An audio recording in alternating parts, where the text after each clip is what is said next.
अली अमीन गंडापुर ने एक बार फिर सियासी तरीके से खैबर पख्तूनख्वा हुकूमत गिराने का चैलेंज दे दिया।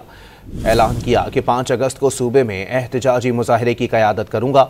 District and session court Islamabad में पेशी के बाद मीडिया से गुफ्तगू में कहा कि 5 अगस्त को हर जिले हर हल्के से अवाम निकलेंगे। गिरफ्तारियों और पेशियों से घबराने वाले नहीं। असलहा और शराब बरामदगी केस के हवाले से बोले, इस केस में कुछ भी नहीं है।